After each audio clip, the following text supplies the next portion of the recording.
Good morning, happy Saturday. It's early, it's 7:40 in the morning and I just pulled up to the salon. I just did my makeup in the car and we have a pretty simple day today. It's pretty straightforward. I have 4 clients, they're all double booked, back to back, very efficient. We're starting out with a tint haircut, then we have a partial and a haircut, then we have a mini double booked with a haircut. And I can't wait to show you the before and afters, and I hope you learned something today. But first we need our matcha. Thank you, Coffee Dose. Here's my outfit for the day. I guess I was going for like a grandmother PJ chic look. My set is from Old Navy, jacket is Levi's. There's absolutely nothing like the salon on a Saturday morning. It is so peaceful. My first client of the day arrived at 8:03 and we are beginning the day with a tint. Okay, I am mixing up for our first client today.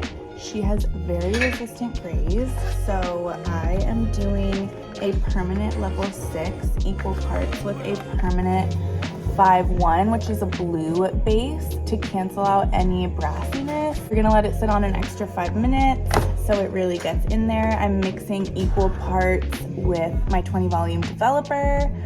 I always do that for my gray coverage, but especially if they're super resistant. Faith is making her a beautiful, gorgeous latte.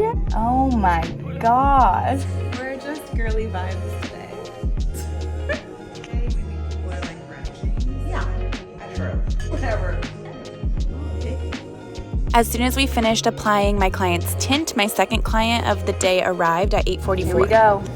We're doing a heavy partial on her, blend out those super dark roots, and we're going to root smudge her. We're not going to gloss her because she likes to be bright golden toned. We are mixing up a bowl of 20 volume, and this is the L'Oreal Professional 8 Lift Lightener with Bonder. So we're doing a bowl of 20 volume, and then we're also mixing up a bowl with 10 volume for the finer pieces around her hairline.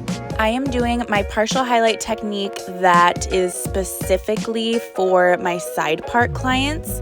I am obsessed with this technique. It gives the max amount of coverage on their side part as opposed to highlighting down the middle and then they flip their hair to where they normally wear it and then all those highlights disappear.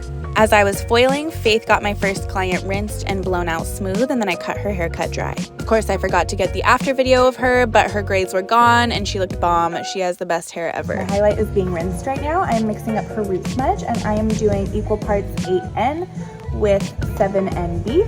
And I am using the Redken Shades Gel, so it's a little bit thicker of a consistency for her root smudge. And we're gonna let it sit on for about 7 minutes.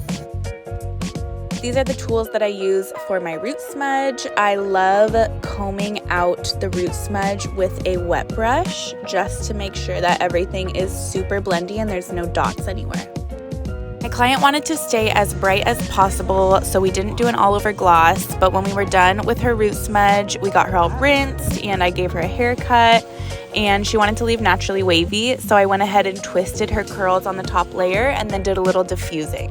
I love how this turned out. The grow out is going to be so much easier for her to maintain and hopefully last her a few months.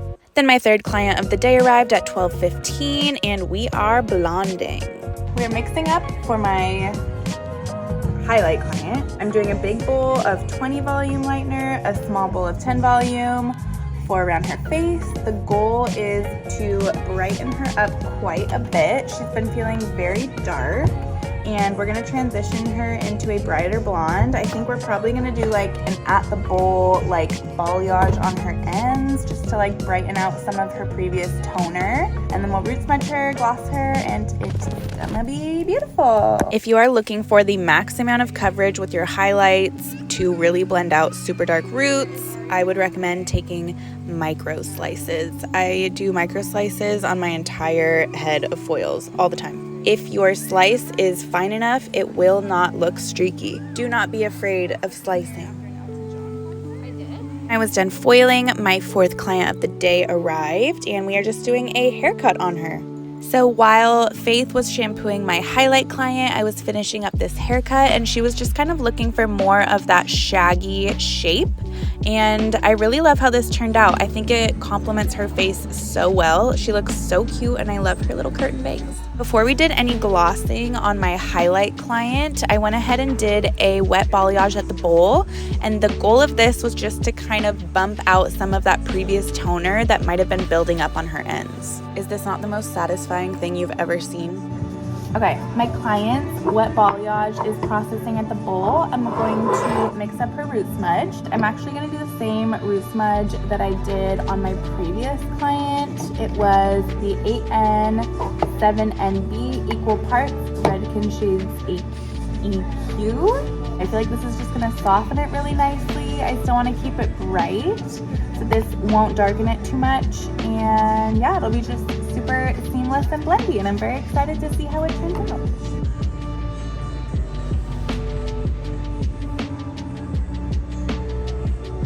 I'm mixing up my last client's gloss, and I'm doing a lot of 9GB.